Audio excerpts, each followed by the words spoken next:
Okay, don't tell them, but I'm going to try and surprise these, well, three fellas. There's one on the left with the bow and the arrow there, and then there's two on the right. Oh dear. Okay, they don't know I'm here. Oh, yes they do.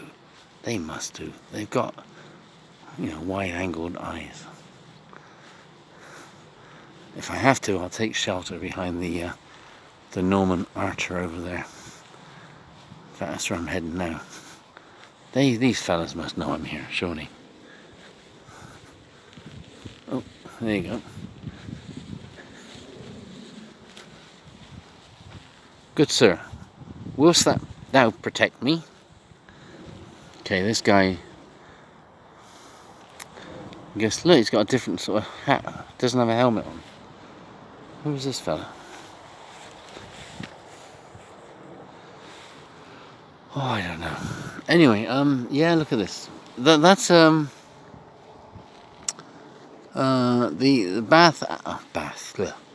Battle Abbey was apparently, or the high altar of it stands over the spot where the English king was eventually killed.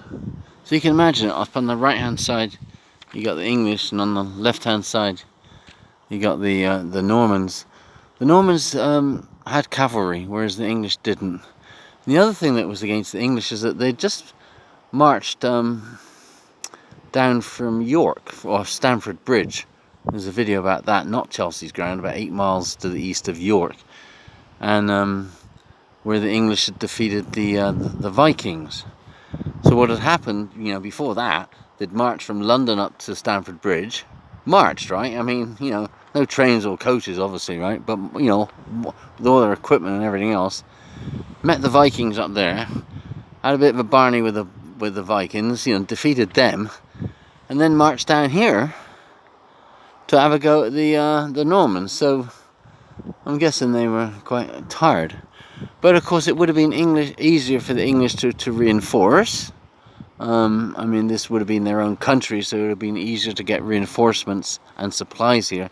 Whereas the Normans, of course, I mean, they'd come over, the channel from Normandy, so it wouldn't have been so easy for them to bring in reinforcements and supplies. So apparently the whole battle was kind of reasonably even up to some points, and to this day historians kind of go on about what William could have done to have won, or should have won, or would have won, or could have won, blah blah blah. And it's still debated over tactics that William could have used, that Harold could have used to actually eventually succeed. But nobody knows for sure, do they? He was waiting for his if he had just had a draw, right, honey? He could have had replacements coming in the morning. Right, if he'd waited for a few hours. And some people say he was too rash. Yeah. Just wanted to get it over with, and who knows? I mean, this is it's an example of how one decision can affect history. Because the fact that the Normans won, altered. That was the end of the Anglo-Saxons in England, beginning in the Normans, and you have things like Westminster Abbey and all that Norman architecture that you see kind of all over this country. And you had one decision. Maybe if Harold had done one thing differently, then he would have won. And and I guess history is full of that, isn't it? He would be Anglo-Saxon instead of Norman. Right.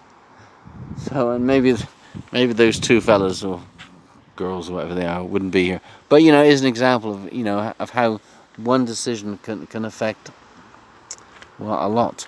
And maybe that's the same now with what's going on with all this Brexit thingamajig. I mean, anyway, so we're coming to the end. But there'll be another video too. So fear not. 500 and what is it? 35 subscribers.